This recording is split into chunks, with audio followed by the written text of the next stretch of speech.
eu estava sentado ali, mais ou menos ali onde está o irmão Henrique, ali da irmã Alessandra, e o pastor pregando aqui, e ele falou uma palavra assim, o Espírito Santo bateu no meu coração e falou, essa é a palavra, o silêncio de Adão. E eu quero dizer para vocês, homens que estão aqui nessa noite, para você não se preocupar, porque eu não vou falar mal de você, eu não vou pegar no seu pé. Na verdade, o que a palavra de Deus tem para nós, homens, é libertação, amém? É cura, é milagre. Nós precisamos de milagre, meus irmãos. Nós precisamos arrancar dos nossos corações, da nossa mente, da nossa alma, dos nossos sentimentos, qualquer coisa que possa nos impedir de viver a glória de Deus em nossas vidas, amém? Você quer isso, homem? Amém? A palavra amém diz assim seja, mas tem pouca gente falando amém. Amém? Glória a Deus. Porque nós, homens, não podemos dar continuidade à atitude do nosso ancestral Adão e continuar vivendo uma vida de derrota, de silêncio, enquanto nós vemos as coisas acontecendo no nosso meio. Então, como eu disse, nós precisamos de milagre nessa noite nas nossas vidas. Que o Senhor Deus possa falar, o Espírito Santo fale no seu coração. E eu quero dizer uma coisa para as irmãs, mulheres, se você está aí do lado do seu marido, se você está aí do lado do seu namorado, não fica cutucando ele, não fica apontando para ele, está vendo, eu te disse, viu, eu te falei, o pastor está falando tudo o que eu já disse na vida inteira, 30 anos de casado e o pastor está falando o que eu já te falo, né? Eu estou 28 anos casados, junto com a Carla, né? Namorando, noivado e casamento, e ela não ia falar isso, porque eu vou avisar, porque no final da mensagem, eu vou falar muito sobre os homens, mas no final da mensagem eu vou falar sobre a responsabilidade das mulheres, e aí, minhas irmãs, se você apontou para ele, no final você vai ter que, né, ficar bem quietinha, porque nós estamos juntos nessa caminhada, porque Deus, quando criou o homem, Ele olhou para o homem, e nós vamos ler hoje no livro de Gênesis, amém? Abra sua Bíblia, a palavra de Deus, no livro de Gênesis, nós vamos ler Gênesis capítulo 3, esse texto ele fala da queda, mas nós vamos falar também da queda, mas vamos falar de outras coisas.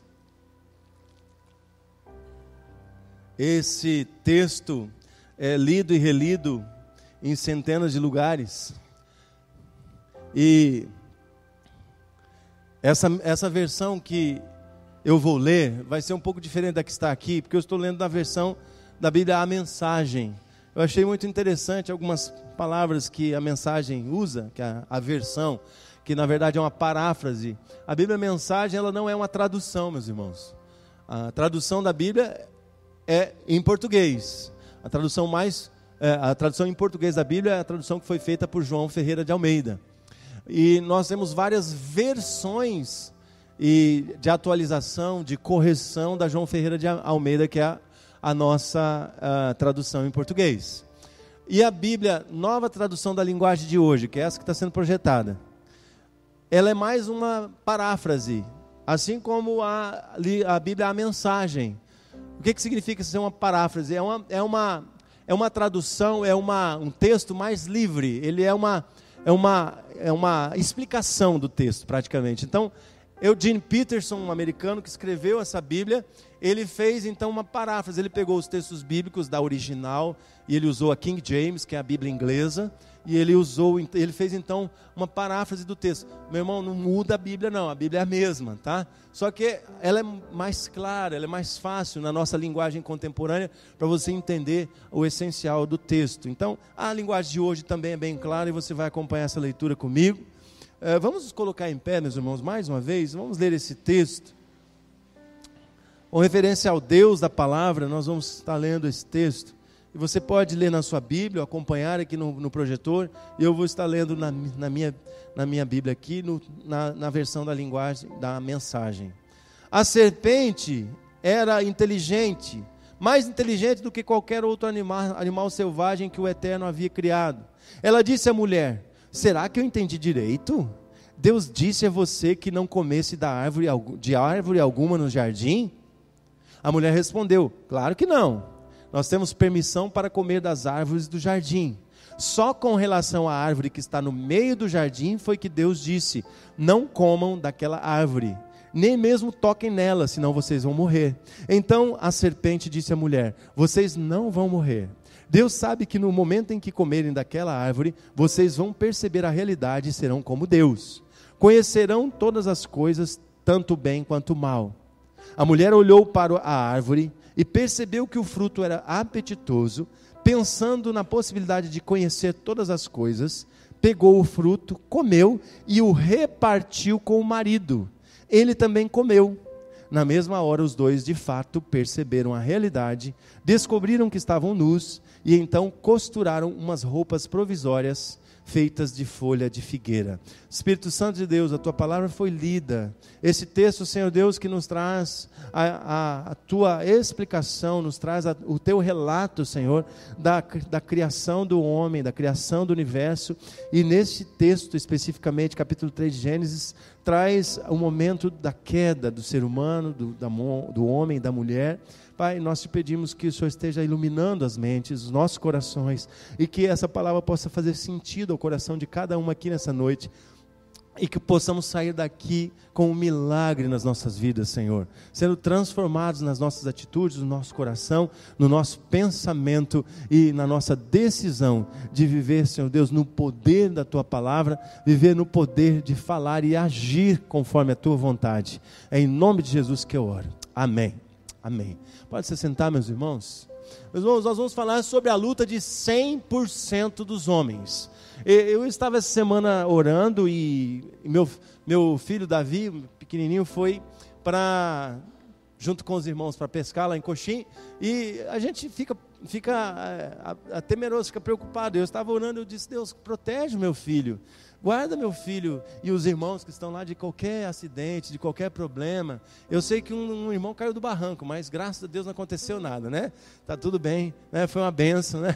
Não pegaram muito peixe, mas está tudo em paz. E naquele momento vem um aperto no coração. Nós somos pais, as mães também, né? A gente vem aquele sentimento assim: meu Deus, o meu filhinho, né? Meu querido filho. E aí eu quero fazer uma pergunta para você. Se você vir o seu filho caindo na piscina ou no rio, você vir o seu filho se afogando, você vai se ajoelhar na beira do rio ou da piscina para orar, ou você vai pular no rio, você vai agir para tirar o seu filho de dentro d'água? O que vocês vão fazer? Vamos pular, né? Nós vamos agir, né? Mas vem cá, mas orar não é mais poderoso do que agir? De joelho na borda do rio, na beira do rio, na borda da piscina, nós não cremos no poder da oração? Nós cremos, mas muitas vezes, na maioria das vezes, o Senhor Deus espera que a gente use o que nós estamos orando e falando em ação, que a gente haja, que a gente saia apenas do orar, do estar parado, do estar pedindo para que Deus haja, que Deus opere. Tem momentos que você precisa agir, tem momentos que nós precisamos agir, que nós precisamos reagir, porque, como eu disse, 100% dos homens vivem esse problema, essa dificuldade que eu vou falar, que é de ficarmos calados e sem reação, quando nós fazemos ou falamos algo, ou não sabemos o que falar, nós ficamos quietos, calados. E se você pensar no seu dia a dia, eu estive pensando no tempo que eu tenho durante o dia. Eu acordo muito cedo, próximo das 5 horas eu já estou acordando, e normalmente eu tenho atividades durante todo o dia, e como diz a minha esposa, eu trabalho 3 turnos, então tenho atividade durante o dia, da manhã, da tarde e de noite. A não ser segunda-feira, quando eu me escondo, eu não faço nada, mas se eu não me esconder, alguma coisa aparece, né? Para fazer também. Mas de terça, quarta, quinta, sexta, sábado, domingo, a gente tem atividade de manhã, de tarde e de noite. Então, quando normalmente a gente chega em casa, os homens saem do trabalho, quem trabalha até às 18 horas, até às 18h30, alguns trabalham até às 17, e quando ele vai indo para casa, ele já vai pensando, ele fala: quero chegar em casa, eu quero tirar essa roupa de trabalho, eu quero tomar um banho, eu quero deitar no meu sofá, eu não quero fazer nada, né? Aí, quando ele vai chegando perto do portão de casa, já vai dando um negócio assim dentro da gente, já começa, eu vou chegar em casa, e aí eu vou chegar em casa, a minha abençoada, minha esposa vai chegar e já vai dizer, o vaso entupiu de novo. Aí já começa a dar um negócio assim no peito, na boca do estômago do homem, e o homem já começa a ficar nervoso. Aí quando vai chegando perto do portão da casa dele, ele diz, meu Deus, e o meu filho, ele vai querer jogar futebol, eu estou morto, cansado. E a minha filha, ela vai querer sentar no meu colo, vai querer que eu dê carinho, porque eu fico passando a mão no cabelinho dela, quer que eu beije ela. Eu não aguento, eu estou morto, cansado. E aí, na maioria das vezes, nós chegamos em casa, e realmente tudo isso que eu estou falando aqui normalmente acontece, mas qual que é a postura que nós normalmente assumimos? E muitos chegam em casa e... o dia foi terrível. Nossa, o patrão hoje falou das 7 horas da manhã até as 7 da noite. E aí a gente assume uma postura de o durão, o calado, e aí a gente então faz as coisas que precisa fazer, e a gente senta no sofá, ou a gente vai para algum lugar, e a gente quer ficar sozinho, e todas as outras coisas, elas ficam para lá. Eu tentei trazer essa cena à sua mente, e talvez você fale, pastor, essa aí não é muito a minha realidade, não, eu sou diferente. Glória a Deus, porque você é diferente em alguns aspectos, mas 100% dos homens são semelhantes, na essência, ao primeiro homem, Adão. E esse texto que nós lemos, mostra muito claramente. E muitas vezes nós preferimos culpar a Eva, preferimos culpar as mulheres, né? Mesmo sabendo que Adão foi o responsável, tecnicamente, meu irmão, teologicamente, não tem a desculpa, não. A culpa foi de Eva, ela que pegou e comeu o fruto. Porque o texto é muito claro em dizer, e isso está comprovado na teologia já, a Eva pega o fruto, aonde estava Adão? Adão não estava longe, não. Adão não estava correndo atrás dos animais, ele não estava manejando os bichos do jardim do Éden, não. O texto é muito claro, eu li a versão da mensagem, porque ela é bem facinho, ela é bem clarinha em dizer, a Eva pegou do fruto, viu que era bom, comeu e repartiu, ou seja, toma Adão, come também. Irmão, Adão estava do lado, o homem estava do lado da mulher. Assim como eu e você, nós estamos do lado das nossas mulheres. Assim, jovens, vocês que são solteiros, não se preocupem não, tá? Porque isso aqui serve para vocês, que um dia vocês vão ser, em nome de Jesus, né? Vocês vão ter esposas também. Mas a gente quando é adolescente é pior ainda, né? Quando entra na fase da adolescência, eu fui adolescente, tá, gente? Faz tempo, mas eu fui também. Então, a gente é pior, a gente não quer falar nada com ninguém, a gente quer só ficar trancado dentro da gente. É uma coisa de homem isso.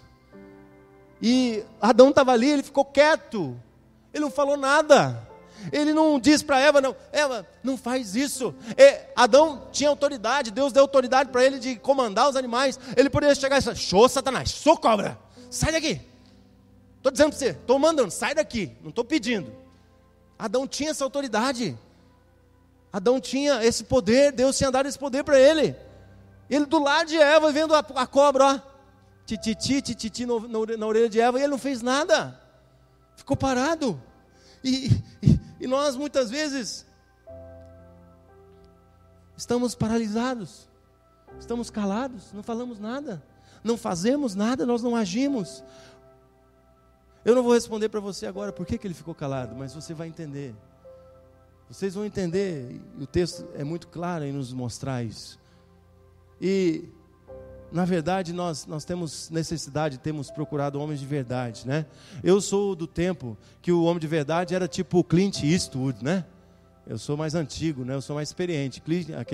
O americano, aquele que era do faroeste e tal. Mas eu também peguei a fase do Arnold Schwarzenegger, né? Conan o Bárbaro. Eu peguei a fase do Stallone, né? No Rock Balboa. Aí, hoje tem os X-Men, né? Os caras que são sobrenaturais, né? Poder poder sobrenatural. Aí tem o Senhor das Estrelas, lá, né, nos Guardiões da Galáxia, o Peter Quill, né, é uma referência de homem de verdade. Isso tudo é fantasia, né? Eu assisti, tem que assistir com o Davi, né? Desculpa aí. Essa é a impressão que nós temos, que isso seja um homem de verdade. Mas eu quero dizer para você que, e hoje até existe uma cobrança que os homens sejam sensíveis, né? Que sejam mais femininos, que sejam metrosexual, né? É uma pedida da mídia e da sociedade pós-moderna hoje. Mas eu quero dizer para você que a essência do homem de verdade não está nessas coisas. No mundo cristão nós temos tentado mostrar a resposta, nós temos trabalhado com pregações, com mensagens, com seminários. Existem centenas de livros falando sobre o que é ser um pai de verdade, o que é ser um marido, um bom esposo, do que é ser um homem de verdade. Mas a nossa tendência normal é de que quando nós percebemos que nós temos algum problema, nós vamos procurar as respostas prontas, né? Nós queremos uma receita de bolo. Principalmente nós homens, não, pastor, eu vim aqui para falar com o senhor, eu estou com um problema lá em casa, e eu quero assim que o senhor me dê os 10 passos para fazer minha mulher ficar quieta. Não conheço. Pastor, 7 passos para o meu filho tirar nota boa na escola. Não tem essa receita, meu querido. Até porque o seu filho não tem nada a ver com o meu não tem nada a ver com o do outro, e eu tenho 2 filhos e um não tem nada a ver com o outro. Foi criado pelo mesmo pai, pela mesma mãe, na presença do mesmo Deus, e são totalmente diferentes. Então não existe essa receita pronta, não tem uma receita de bolo para você ser um homem, na essência, um homem de verdade, um homem de Deus, se você não ralar, se você não se esforçar, se você não agir. Por isso que essa palavra é o poder do falar e do agir. Se você não buscar a motivação para mudança na sua vida. Então, nós vamos tentando seguir esses passos, e muitas vezes nós ficamos, o pessoal sai dos encontros de casais, né, bombado, eu vou chegar em casa, todo dia eu vou falar para minha mulher que eu amo, eu te amo, querida, e aí eu vou desmarcar o futebol, porque, né, ela não gosta que eu vou no futebol na segunda noite, e aí faz isso uma semana, 2, depois está fazendo tudo de novo, e aí não deu certo. É porque não tem receita, não é uma receita de bolo pronta, meu querido. Você tem que ter mudança, tem que agir, tem que se posicionar. O Larry Crabb, ele diz assim: a única maneira de ser homem de verdade é sendo temente a Deus. A única maneira de você ser homem de verdade é sendo um homem temente a Deus. Não tem outro jeito, não tem outra receita, não tem outra forma. Você só se torna homem de verdade se reflete a verdadeira imagem de Deus. E nós não podemos fazer isso a menos que a gente saiba como é Deus, quem é Deus. A melhor definição de quem é Deus, e nesse texto de Gênesis capítulo 1, a exegese desse texto leva a uma clareza muito grande, que Deus é uma pessoa espiritual, Ele é um espírito pessoal, Ele é perfeitamente bom, e Ele ama o que Ele faz, Ele ama tudo o que existe. Ele é santo, Ele criou todas as coisas e governa toda a sua criação. É isso que fica muito claro no 1º capítulo, no 2º capítulo e 3º capítulo de Gênesis. Deus é um espírito pessoal, perfeitamente bom, que em santo amor tudo criou e tudo governa. Essa é a expressão de Deus. E nós vemos esse texto que... Esse texto ele não está dando apenas uma explicação cronológica. Criou o primeiro dia, segundo dia, terceiro dia. Às vezes a gente fica muito preso a essa questão de dia. É dia de 24 horas, é ano de 365 dias. A Terra tem 6.000 anos, tem 15 bilhões de anos. Larga isso para lá, irmão. Eu vou falar depois algumas coisas aqui, que tem muita coisa que nós não temos resposta. Nós tivemos agora, essas semanas, estudando teologia, e estudamos o problema do mal. O problema do mal, desde Agostinho, está sendo discutido, até hoje não tem resposta. Eu fui ouvir Augusto Nicodemos, fui ouvir Luiz Saião, fui ouvir 4, 5 teólogos famosos no Brasil e no mundo, ouvi John Piper. Eles não têm resposta, não existe resposta ainda para o problema do mal. A resposta é que Deus é o Criador e sustentador de todas as coisas, amém? E qual que é o modelo de Deus? No princípio Deus criou os céus e a terra, era sem forma e vazia, trevas cobriam a face do abismo, e o Espírito de Deus se movia sobre a face das águas. Disse Deus: haja luz, e houve luz. Meus irmãos, esse texto, sabe o que ele está dizendo? Que Deus é o Criador de todas as coisas, que Deus é sustentador de todas as coisas, mas o que ele está dizendo é que Deus falou. Deus falou. Deus falou em meio às trevas, Deus falou em meio do nada, Deus falou em meio à escuridão. Deus fala, e Deus falou. A palavra criativa de Deus trouxe à existência tudo que nós conhecemos, tudo que existe no mundo e no universo. A palavra de Deus, Deus falou sobre o nada e criou a ordem, organizou o caos e trouxe vida ao que era morto, ao que estava morto, ao que não existia. E essa afirmação está aqui na Bíblia para nos mostrar que nós fomos feitos segundo a imagem, está escrito aqui nesse texto, nós fomos feitos segundo a imagem e semelhança de Deus. E pede que o homem se mova em meio ao problema e as confusões da sua vida, os problemas e confusões da sua família, e não se cale, e não fique calado, e não fique quieto, que não fique paralisado diante dos problemas, diante das dificuldades, e que possa organizar e abençoar a vida da sua família, a vida das pessoas que estão ao seu redor, a vida dos seus relacionamentos. É isso que esse texto está nos mostrando. Assim como Deus falou, no meio do nada, da escuridão, Ele criou a ordem, trouxe vida. Nós, como homens, na imagem e semelhança de Deus, precisamos também abrir a nossa boca, falar e transformar a realidade e a existência das nossas famílias e dos nossos relacionamentos. É isso que a palavra de Deus nos mostra. Nós não podemos, pastor, mas isso aí é natural. Não é natural, não. Isso é mentira de Satanás. Isso é comum. Isso se tornou uma atitude comum do homem, mas a natureza que Deus criou é um homem que fala, um homem que cria ordem no caos, um homem que traz orientação, um homem que mostra o caminho e a direção para os seus relacionamentos. Essa é a naturalidade, esta é a natureza de Deus em nós, mesmo desfocada pelo pecado, mas Deus nos criou assim. Amém? A responsabilidade de todo homem. Olha só Gênesis 1, 26, o que está escrito? A responsabilidade de todo homem é ser imagem de Deus. Façamos o homem a nossa imagem conforme a nossa semelhança. Domine ele sobre os peixes do mar, sobre as aves do céu, sobre os animais grandes de todas as terras, sobre todos os pequenos animais que se movem rente ao chão. O texto aqui está dizendo, meu irmão, que o homem foi criado à imagem de Deus. E um dos propósitos que Deus deu ao homem era governar sobre todo o restante da criação.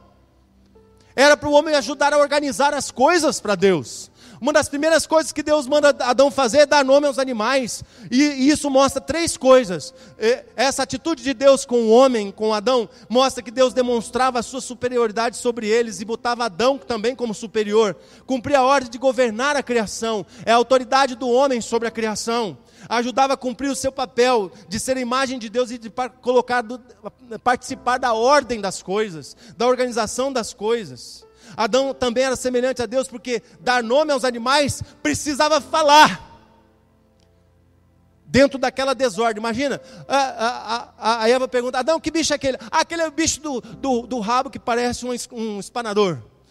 E aquele bicho lá, aquele é o bicho do pescoço comprido. Imagina como a gente vai saber. E aquele bicho tem uma tromba. Adão teve que falar. Esse é o elefante. Essa é a girafa. Esse é o guaxinim. Esse é o leão. Essa é a onça. Adão falou. Meu irmão, deve ter falado.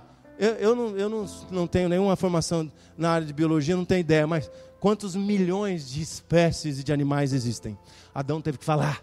Milhões de vezes Adão falou. Foi uma incumbência que Deus deu para ele. E ele teve que falar. E tem muitos homens que não querem nem ouvir, quanto mais falar. Tem muitos homens que preferem ficar de cabeça baixa, de olhos fechados, de ouvidos fechados, e não querem nem ouvir, para não precisar mudar, para não precisar agir, para não precisar restaurar e resgatar a ordem que Deus deu ao ser humano e ao homem. Não precisar assumir a responsabilidade que Deus entregou a nós. Meus irmãos, assim, Gênesis 1:3 diz que Deus falou, e lá em Gênesis 2:19 e 20 diz que o homem falou, dando nome aos animais. Existe uma conexão lógica, teológica entre essas duas passagens. O homem estava refletindo a imagem de Deus e falar dentro do caos, dentro da confusão dos animais sem nome. Imagina, ia ser uma confusão. Você tentar identificar todos os animais do campo sem saber o nome deles. Dentro daquela desordem, Deus deu a autoridade para o homem falar e colocar ordem nas coisas. Essa é a base bíblica para essa afirmação, para essa palavra que eu estou entregando a você. Deus falou dentro do caos e criou uma vida e a ordem. O homem é criado à imagem de Deus e parte da sua responsabilidade é falar dentro do caos, da confusão, da bagunça e criar vida e organizar as coisas. Eu estava ouvindo uma mensagem, uma pregação, uma palestra do pastor Guilherme Shelby. O pastor Guilherme Shelby é um dos grandes homens de Deus que também foi procurador federal da República, juiz. E hoje ele está trabalhando só na ministração e nas palestras. E o pastor Guilherme ele estava pregando esse fim de semana numa conferência das igrejas batistas pioneiras lá em Panambi, no Rio Grande do Sul, na igreja batista Emanuel. E eu estava assistindo ao vivo as mensagens dele. Ontem eu consegui assistir ao vivo, hoje eu assisti a gravação. Mas ele falando sobre a ideologia das famílias sem homem.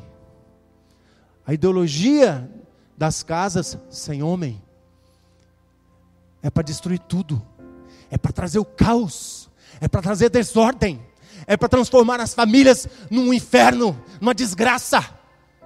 Esse é o desejo do inimigo das nossas vidas, esse é o desejo dos ideólogos socialistas. Essa é a realidade, meus irmãos. Essa é a realidade. No livro Das Kapital, de Karl Marx, nos livros de Engels, as teorias, as doutrinas que são ensinadas são essas.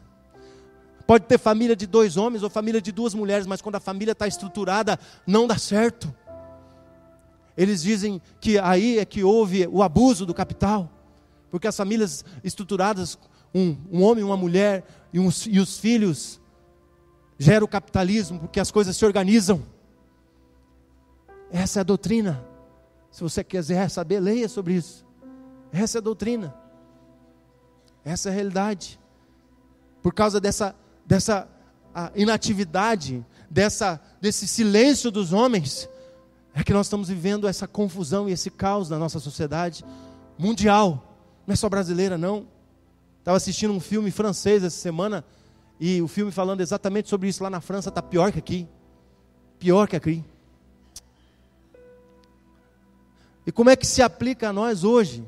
Nós não precisamos dar nome aos animais, mas significa que quando a vida está complicada, meu querido, quando a coisa está problemática, quando está caótica, quando as coisas na sua vida, na sua casa, nos seus relacionamentos estão mal, você precisa dar nome aos bois. Você precisa falar. Nós precisamos falar e agir.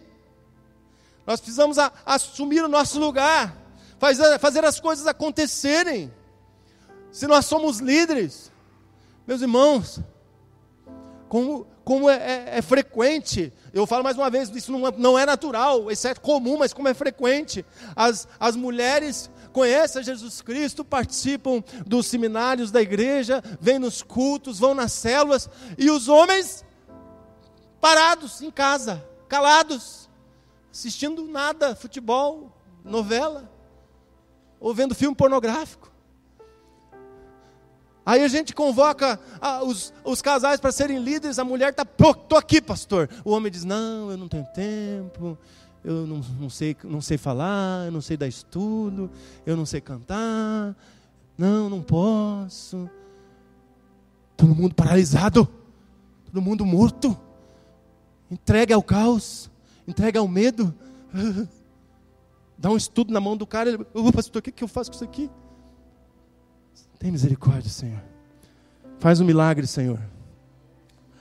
Se eu fico em silêncio, eu sou como Adão no jardim. Se você fica em silêncio, você é igualzinho Adão no jardim. Pega essa imagem na sua mente. Pega essa imagem para você. Mas a tendência comum do homem é permanecer calado. Eu digo mais uma vez, a tendência comum, não é natural. Deus não criou assim.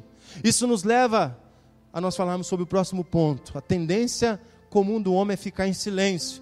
Se fosse só Adão, você podia dizer, aí o pastor está forçando o texto, né? O pastor está fazendo uma exegese. Exegese é quando eu pego o texto e eu analiso ele dentro do contexto, dentro do histórico, dentro da verdade bíblica. Exegese é quando eu pego o texto e eu forço ele para ele dizer o que eu quero dizer. Mas eu não estou fazendo uma exegese, porque nesse texto é muito claro, nesses textos que eu vou te falar, nessas histórias da Bíblia, são muito claras, que essa é uma realidade comum aos homens. Você quer ver? Adão não falou. E bilhões de pessoas, bilhões de homens, sofrem hoje, sofrem desde aquele tempo, a atitude de Adão. Nós morremos perdidos e calados, porque nós não encontramos a salvação em Jesus. Porque, sabe por quê? Porque não teve um outro homem para falar de Jesus para nós.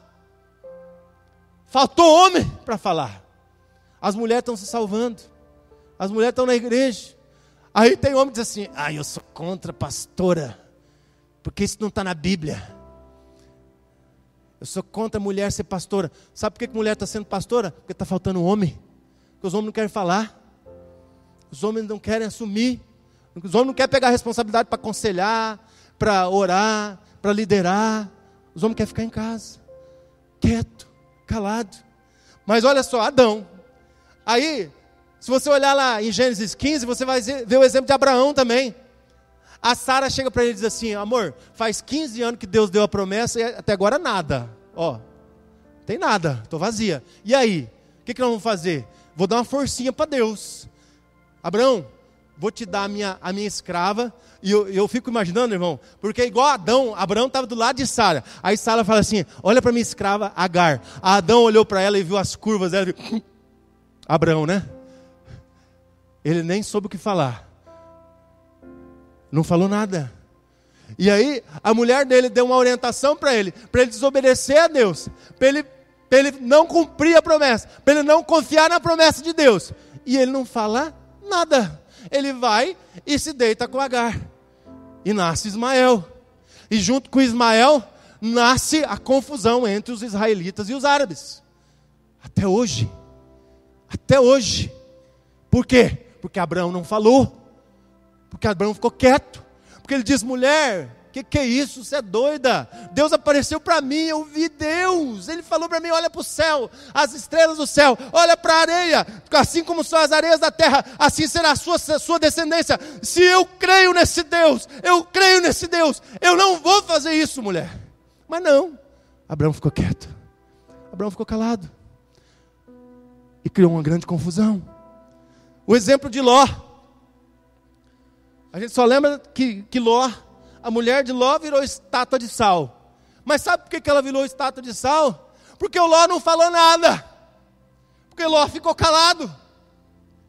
Ló foi para a cidade de Sodoma e Gomorra. Aquelas cidades eram o fim do mundo. Era um prostíbulo a céu aberto aquela cidade. E Ló, em vez de dizer assim, tinha mulher e 2 filhas. Se eu tivesse 2 filhas, aonde que eu ia morar num lugar que todo mundo faz sexo na rua? E Ló, em vez de chegar para sua mulher e dizer assim, vamos sair dessa cidade, ninguém me segura aqui, arruma a mala que nós vamos embora, mulher. Não, ele ficou calado.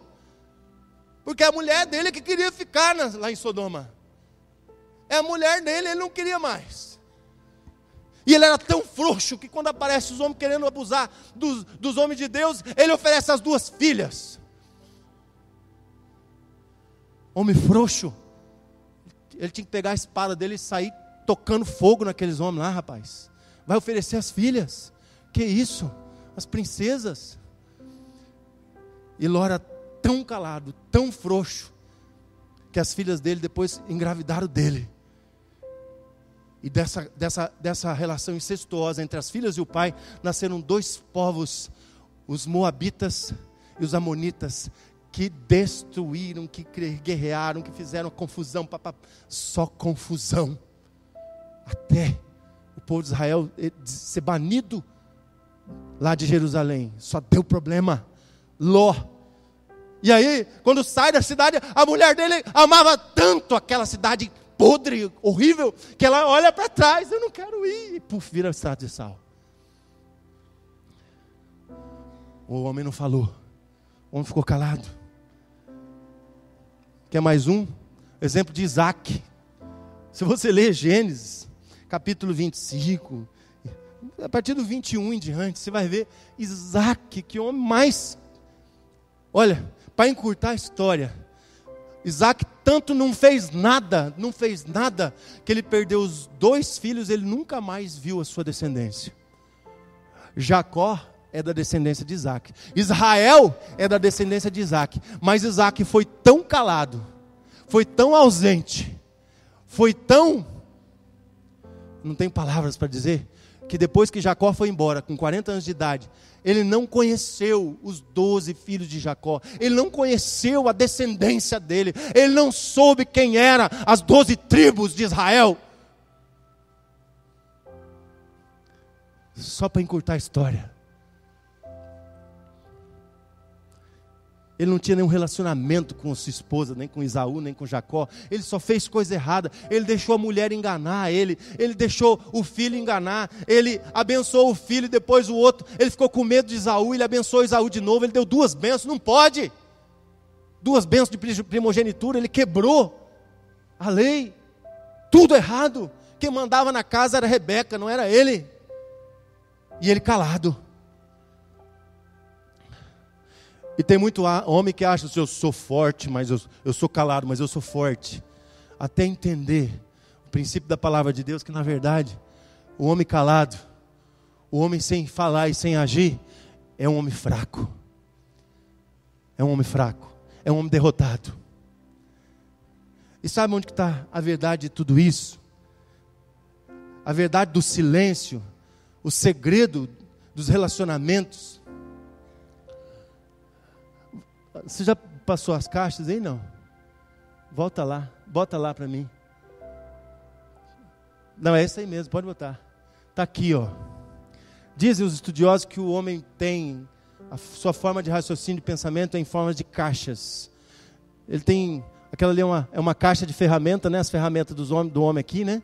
E ali está cheio de compartimento e de caixinha. O pessoal que trabalha com mecânica aí sabe como é que funciona essas caixas aí.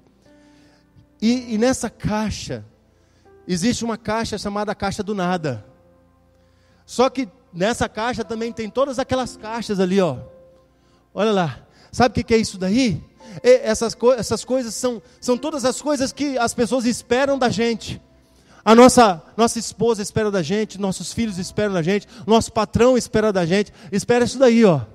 Na caixinha do homem tem, o homem é hétero, o homem é fisicamente apto, ele é corajoso, ele é forte, ele está no controle, ele fala firme, ele não chora, ele é sexualmente ativo e impositivo, trabalhador, bem-sucedido, ele está no controle. Isso é o que as pessoas esperam. Só que o homem sai dessas caixas aí quando a coisa aperta, quando tem problema para resolver e ele não sabe o que fazer, ele sai dessa caixa e ele vai para a caixinha do nada. Passa lá, Vivi, por favor. E lá na caixa do nada, sabe qual que é o problema? Que lá na caixa do nada ele fica pensando em todas essas coisas, todos esses adjetivos aí, todos esses codinomes aí, que as pessoas estão pensando que ele pode ser. Olha lá, mocinha, é um bebezão, é um chorão, é um boiola, é um frouxo, filhinho da mamãe, criado pela vovó. É isso que o homem tem medo. É por causa disso daí que o homem se fecha na caixa do nada. A caixa está vazia, não tem nada nela. E aí ele fica lá, fechado, escondido. A mulher está tendo que fazer as coisas porque ele não faz. A mulher tem que levar os filhos para a escola, tem que matricular o filho na escola. A mulher tem que ensinar a Bíblia para o filho. A mulher tem que orar com o filho. A mulher tem que dizer que curso que o filho vai fazer na faculdade, porque o homem está calado, caixa do nada. Está lá na caixinha do nada. E com medo daquilo ali, ó. Já pensou se me acha que eu sou covarde? Já pensou se acha que eu sou boiola, que eu sou frouxo?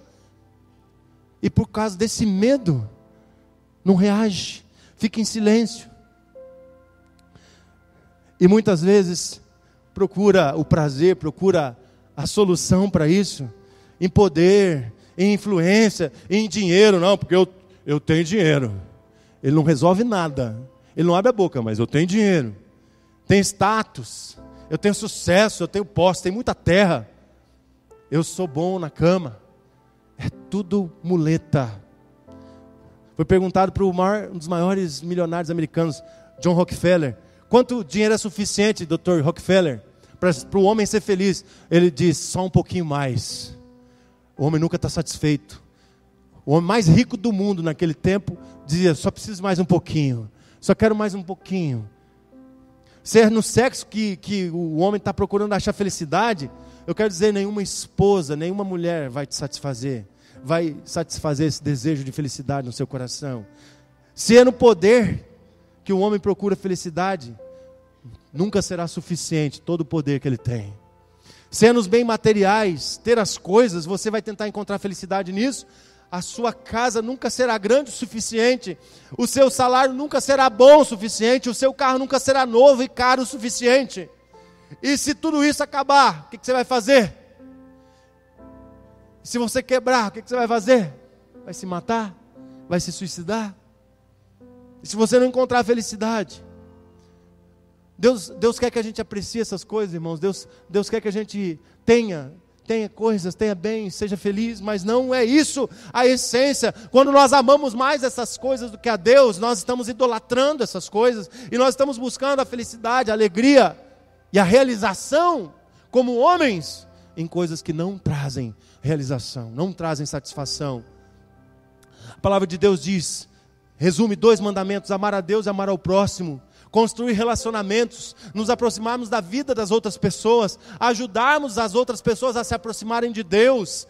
Nós encontramos as maiores alegrias na nossa vida quando nós realizamos esse propósito de Deus para nós. É sobre isso que eu estou falando, é sobre relacionamentos. Quando os nossos relacionamentos estão uma bagunça, quando nós estamos magoados, quando nós estamos brigados, quando nós não perdoamos, quando nós vivemos em desentendimento e sofrimento, os nossos relacionamentos estão vivendo a falta da fala, a falta do falar e do agir. E os homens que não gostam de segredos, falam, mas o que eu tenho que fazer, pastor? O que realmente eu quero na vida, eu preciso ter certeza. Muitas pessoas dizem assim, pastor, eu leio a Bíblia, eu oro, eu jejuo, mas eu não consigo entender a vontade de Deus para mim. É isso que assusta os homens. O homem vai para a caixa do nada, porque na caixa dele, nas caixas dos sentimentos dele, ele não encontra a resposta. O que eu tenho que fazer? Como que eu preciso fazer isso? E mulher, entenda, quando você diz para o homem quando você fala a cada 3 meses que ele tem que arrumar a tomada que está estragada, ele não sabe o que fazer. Tem muito homem aqui que é eletricista, mas tem muito homem que se pegar no fio leva choque, não sabe o que fazer. E aí ele vai para a caixa do nada, porque ele não aguenta mais. Ele não sabe o que responder. Muitos de nós ficam paralisados no processo de tomar decisão, com medo de cometer erro. Por causa daquela caixa do nada lá, vão falar que eu sou burro, vão falar que eu não sei conduzir minha família, vão falar que eu sou esquisito, vão falar que eu sou quadrado. O que eu vou fazer? Como que eu vou fazer? E muitos se calam porque não conseguem decidir o que fazer. E assim não faz nada, fica calado, fica mudo, fica paralisado na vida. Há somente dúvidas e desordens nos relacionamentos.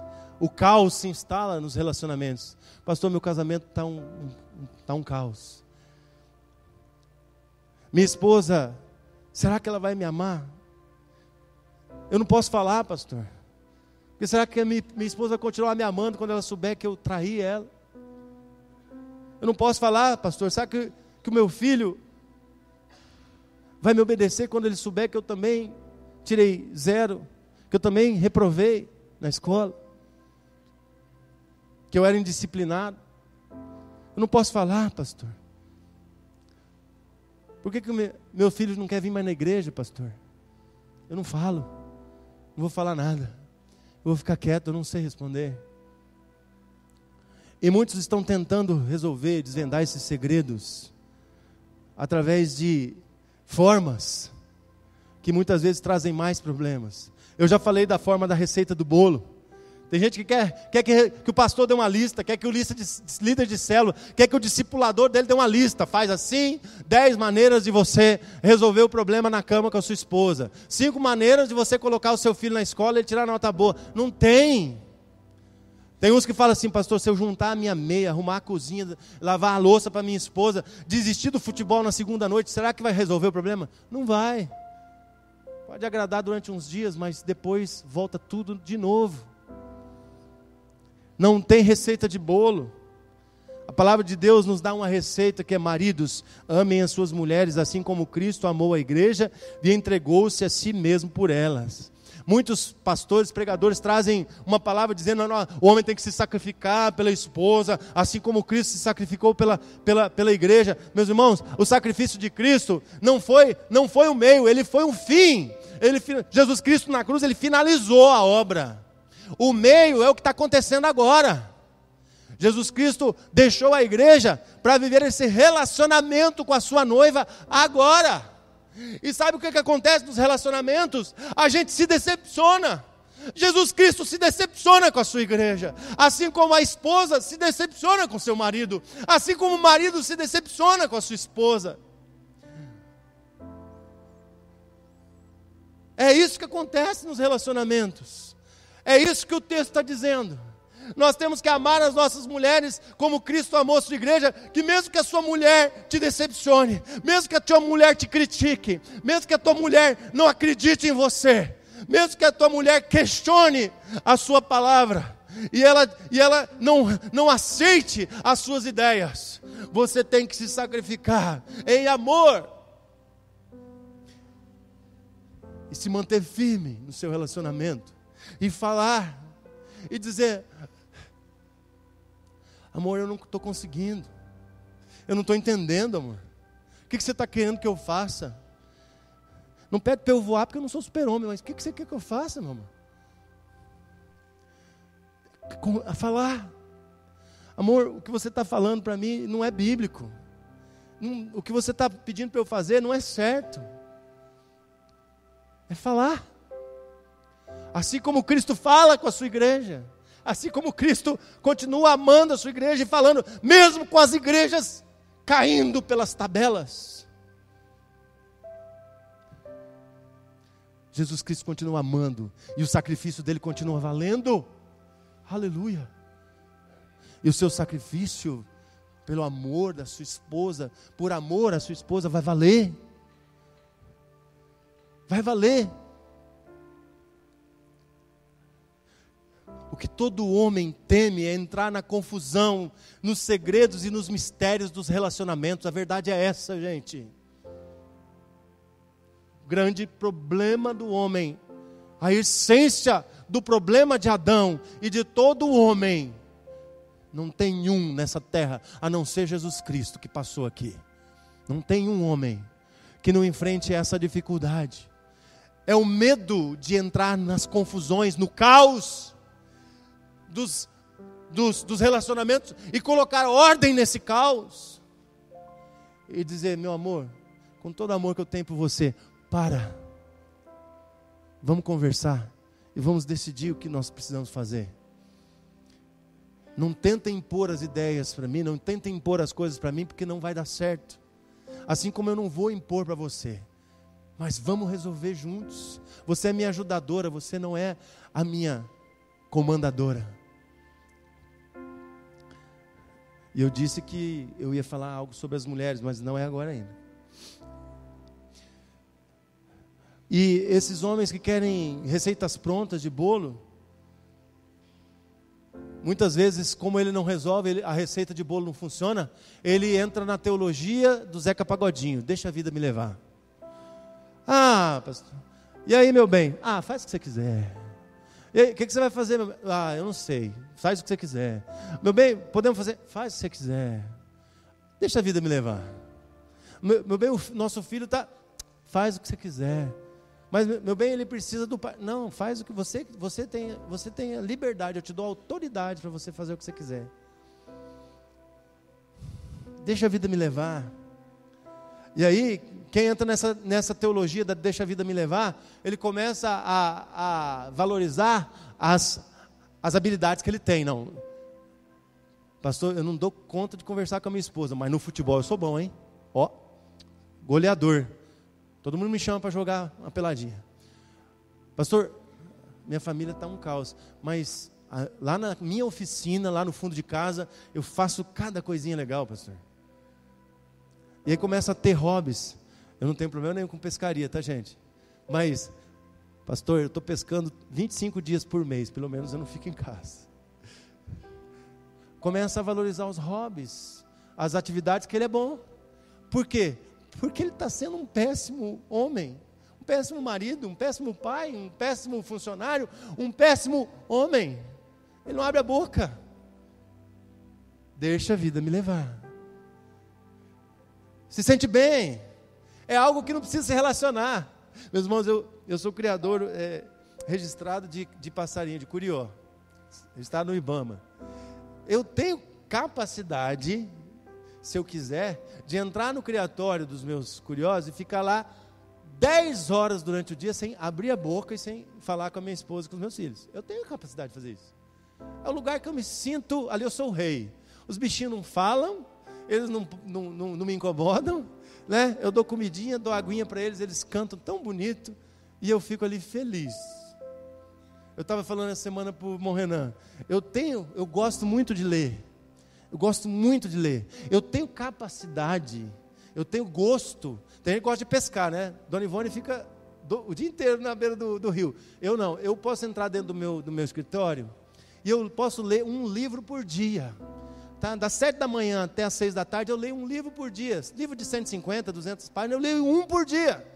Se eu quiser, e eu fico feliz, porque eu estou fazendo o que eu gosto, eu estou num lugar protegido. A Carla não entra lá para dizer assim, olha, tem que ir lá ligar o irrigador para molhar a grama. Né? Ela não vai entrar, porque eu vou estar lá trancado, lá lendo meus livros. Eu tenho essa condição, essa capacidade. Mas se eu fizer isso, quem vai cuidar da minha família? Quem vai falar? Quem vai comandar? E aí tem homens que, como eles não têm nenhuma habilidade, aí eles vão para o ataque do ditador. Eles são o King John Lu, né? Olha lá, mandando bomba para tudo quanto é lado. É o ataque do ditador. Não, o negócio aqui é assim, eu mando bomba mesmo. Se não obedecer, vai explodir. Por que o homem reage assim? É para manter as pessoas numa distância segura. O homem bomba é para se proteger. Não é que ele quer matar os outros com a bomba, não. Ele quer ficar longe das pessoas. Ele quer que as pessoas fiquem longe. E muitos fogem, muitas fugas, homens fugindo para o álcool, fugindo para a droga, fugindo para a pornografia. Ele não consegue, ele não consegue se relacionar com a sua esposa. Aí o que ele faz? No site pornográfico ele não precisa falar, ele só enxerga. No filme pornográfico ele não precisa se relacionar, ele não precisa trocar relacionamento, carinho. Na droga, lá no bar, sentado com os amigos tomando cerveja, ele só fala de futebol e de mulher. Não precisa relacionamento. Fuga. Está fugindo. E os homens assumem alguns modos para tentar responder. Eles não conseguem falar, então eles têm que dar algumas respostas. E aí tem o homem carente. O homem carente é aquele que sabe que precisa dos relacionamentos para ser feliz. Mas a sua visão do relacionamento é assim: você tem que me atender. Você tem que me agradar. Então, vocês atendam a minha responsabilidade, mas não pede nada para mim não. Você tem que se relacionar comigo, mas não pede nada de mim. E aí, são aqueles que entram, como eu falei, né? Chegam no trabalho, lá no portão ele já está... que canseira. Ufa, não vou fazer mais nada hoje, hein? Estou aguentando não. Este é um homem que precisa fazer se perceber, precisa fazer alguém ver. Ele quer se tornar o Marte. Eu sou o pai mais trabalhador dessa cidade, eu sou o marido mais esforçado dessa cidade. Ele quer se aparecer, mas na hora do relacionamento ele não abre a boca, está calado. Sabe quem que foi o homem carente assim? O rei Saul. Rei Saul, ele precisava aparecer. Israel falou, vai lá e mata, guerreia com aquele povo, mata tudo. Ele foi lá e preservou os animais. Porque depois ele leva Samuel para apresentar diante do povo e para receber a glória. Ele tanto fez pela carência dele de ser visto, de ser enxergado. E pior, irmão, é que o texto lá diz que Saul era um dos homens mais altos, mais belos de Israel. Mas mesmo assim lá dentro era um menino carente, que precisava ser visto e reconhecido. Por causa disso, Deus tirou o reinado e tirou a unção de Saul. Deus tirou. E a descendência de Saul passou em branco. Se não fosse a misericórdia do rei Davi, nenhum dos seus descendentes teria chance. Ou então o homem assume um modo, uma figura do homem durão. É um homem superficial, é inflexível. Ele tem aquela postura assim do deixa a vida me levar, mas do jeito assim, deixa a vida me levar, mas eu sou o cara grandalhão e forte da parada. Tô na área, se derrubar é pênalti, hein? Tende a resolver ficando calado e bravo. Que negócio é esse? Não vou falar mais nada. Meu irmão, eu conheço bem essa postura, hein? Eu sei muito bem como é que é essa postura. Esse homem canaliza a sua força para as coisas em que é bom. Ele não se envolve em nada do que ele não seja bom. Ou seja, ele não se envolve nos relacionamentos. Ele está ali, mas ele não está. Ser durão não significa que ele é um cara malvado, um cara grosso, não. Ele pode até ser legal, ele pode até ser bondoso, mas ele não se envolve emocionalmente com nada e com ninguém. Ele tem uma porção de colegas, mas nenhum é amigo. Ele é durão. Ele não se permite sentir nada. O homem carente sente a dor e se preocupa com ela. Ele quer se satisfazer para não sentir dor. O homem durão ignora a dor, ele finge que não existe. Só que ele finge porque a dor está lá. Mas eu quero falar para você do que o homem que teme a Deus. O homem que teme a Deus é sensível, mas isso não leva a ficar preocupado, ou a se queixar, ou a se calar. Ele até pode ser magoado pelos relacionamentos rompidos, mas em vez de fugir ou exigir que os outros venham até ele, ele usa essa mágoa, esse sofrimento para dar mais energia e para ele se dedicar mais à sua responsabilidade nos relacionamentos, a falar mais, a tratar mais as coisas, a agir. Ele está disposto a sacrificar o seu prazer a fim de poder ajudar os outros. Ele quer ajudar os outros e os apoia a contar com ele, a serem livres para lutar, para vencer a sua dor, o seu egoísmo, sua solidão. Ele luta essa batalha. Ele chegou do outro lado com Deus. O homem temente a Deus é um homem que vence a dor. É um homem que sai da postura de calado, de ausente, de omisso. E depois de crescer, ele ajuda os outros a crescerem, ajuda os seus filhos, ajuda a sua família, ajuda os amigos.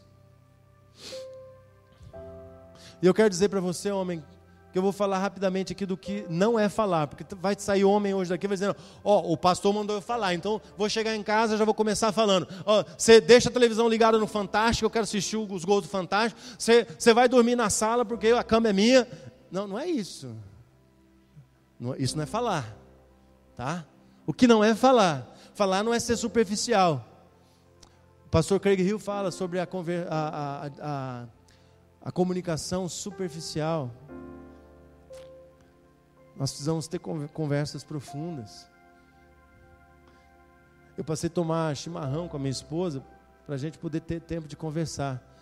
Aí, um dia o pastor Alessandro, meu discipulador, disse assim, pastor, mas não é tomar chimarrão, você sabe. Eu falei, pastor, eu sei, pastor. Eu estou falando, eu estou conversando. Eu estou perguntando para ela como foi o dia dela. E ela fala meia hora e eu escuto. Né? Ainda bem que ela não está aqui, né? Paulo diz em 1 Coríntios 13 que quando nós falamos sem amor, quando nós falamos superficialmente, é como lata vazia, é como símbolos suando, é como os pratos. Tem que ser com amor, mesmo que você fale verdades que possam ser difíceis, ou que você ouça verdades, mas tem que ser em amor. Falar não é só conversar. O apóstolo Tiago diz lá no capítulo 2, ele trata sobre a fé sem as obras. Meu irmão, falar sem amor, conversar sem se entender, é fé sem obras. Falar significa envolver-se emocionalmente e fisicamente. Emocionalmente é entender as necessidades das pessoas ao seu redor, e fisicamente é agir, é fazer alguma coisa, é fazer algo, é obra. Falar não é ser autoritário, eu já disse isso. Não é tomar o controle pela força, não é impor a sua vontade e fazer a pessoa obedecer às suas ideias. Os outros recuam para não tratar do assunto com você, se você tiver essa postura autoritária. Meus filhos se afastavam de mim por eu ter uma postura autoritária. E Deus trabalhando no meu coração, através do discipulado, meus irmãos. O pastor Alessandro me deu uma tarefa para eu conversar com a Carla sobre um determinado assunto que eu não conseguia falar. O nosso discipulado é na terça-feira de manhã, eu fiquei quarta-feira, quinta-feira, meu Deus, aí a Carla vinha para o quarto, eu ia para a sala, aí a Carla vinha na sala e eu para o banheiro. Sexta-feira, sábado, domingo, eu falei, meu Deus, está chegando terça-feira, e o Alessandro vai perguntar, e aí, conversou com a Carla? Meu Deus, e agora? Eu pus o joelho no chão e falei, Deus me dá força, Deus me dá força. E na segunda-feira à noite, 45 do segundo tempo, eu falei com ela. Ufa. Na terça-feira eu tinha a tarefa cumprida. Todas essas coisas são exemplos do que falar não é. Então, o que é falar? Está aí uma sugestão bem grande, mas eu queria que você entendesse. É você falar quando precisa, se aproximar das pessoas, levar as pessoas a confiar em você, a confiar em Deus. Em qualquer problema, em qualquer situação, você foi chamado por Deus, você tem um chamado de Deus para colocar ordem no caos, homem, para fazer a sua família andar em ordem. Meus irmãos, como eu gostaria de ter ouvido uma mensagem dessa quando eu tinha 19 anos de idade. A minha vida seria outra. Eu estou com 49, mas eu posso mudar, eu posso fazer diferente. Eu já não posso fazer mais com os meus filhos. O Davi ainda tem tempo, mas o Carlos Wesley já é adulto. Agora eu posso só abençoá-lo e acompanhá-lo, orientá-lo, mas eu já não tenho mais autoridade como pai, sim, mas não de... Mas eu queria que você aproveitasse, jovens, vocês com 17, 18, 19 anos, aproveita. Seja um homem de verdade, homem temente a Deus. Viva esse tipo de fala. O homem de verdade, temente a Deus, é aquele que diante das situações caóticas, diante dos problemas, diante dos segredos, diz assim: Deus, eu nem sempre sei o que eu fazer, mas eu vou conduzir a minha família, eu vou conduzir o meu chamado confiando em Ti, na Sua vontade. Eu não vou me calar, eu vou assumir a minha responsabilidade. Amém? Eu vou encerrar. Não põe ainda. Deixa aí. A responsabilidade da mulher. Eu queria dizer para vocês, irmãs, mulheres, jovens que serão mulheres, esposas, mães, entender essa luta que o homem enfrenta na sua caixinha do nada, é algo que Deus te deu capacidade para fazer. Entender a sua tendência de se intrometer e de tentar tomar o controle, Deus já sabia. Lá em Gênesis 3,16, Deus diz assim: ela será a sua ajudadora e ela vai tentar te agradar. O texto na mensagem diz assim: a mulher vai tentar te agradar. A gente sabe que é na maior das boas intenções que vocês tentam tomar, dá uma força, dá um empurrãozinho, mas assuma a postura que Deus deu para você. Você é companheira, você é ajudadora. Ah, pastor, mas se eu não fizer, ele não faz. Ele nunca vai fazer. Enquanto você estiver fazendo, ele nunca vai fazer. Enquanto você estiver falando, ele nunca vai falar. Fazer isso, falar, comandar a mulher, pode funcionar até por alguns tempos, alguns anos, mas no final não vai dar certo. Olha o exemplo de Rebeca. Olha o que aconteceu na vida dos seus filhos, Jacó e Esaú. Guerra, briga, morte, destruição, sofrimento. A responsabilidade da mulher é o oposto da responsabilidade do homem. A responsabilidade da mulher é confiar em Deus e agir. Aliás, a responsabilidade do homem é confiar em Deus e agir. A responsabilidade da mulher é confiar em Deus e apoiar. Mesmo que você não concorde, você deve expressar a sua discordância, mas apoie o seu marido. E eu estava lendo essa semana e eu me deparei com essa estatística, e eu quero que você, mulher, você veja isso. As mulheres são 52% da população mundial, e os outros 48% são seus filhos. Sabe o que isso significa? Está na sua mão. Nenhum homem calado, inerte, inativo, saiu da incubadora, ou saiu do proveta. Ele saiu de uma mãe. E foi uma mãe que educou esse homem. E foi uma mãe que construiu o caráter desse homem. E foi uma mãe que foi referencial para esse homem. Então está nas suas mãos, mulher. De você resgatar, ajudar esse homem a resgatar a capacidade de falar e de agir. Essa é a palavra do Senhor para você nessa noite. Eu gostaria que nós fizéssemos um momento profético aqui agora. Talvez você vai sair daqui hoje confuso, com dúvidas sobre tudo isso que você ouviu. E aí você vai chegar em casa, você vai entrar na sua caixinha do nada, porque você não sabe o que fazer, você não sabe o que falar. Você vai falar: mulher, não me incomoda, me deixa aqui. Eu vou até olhar o Fantástico aqui, os gols do Fantástico, mas eu não estou pensando em nada. Sabe aquela coisa? Quanto é que foi o jogo? Ah, não sei. Ele estava olhando, mas ele não viu, ele estava no nada. Mas eu vou pedir que os homens, todos os homens tementes a Deus que estão aqui nessa noite, saiam dos seus lugares e venham aqui para frente. Todos os homens.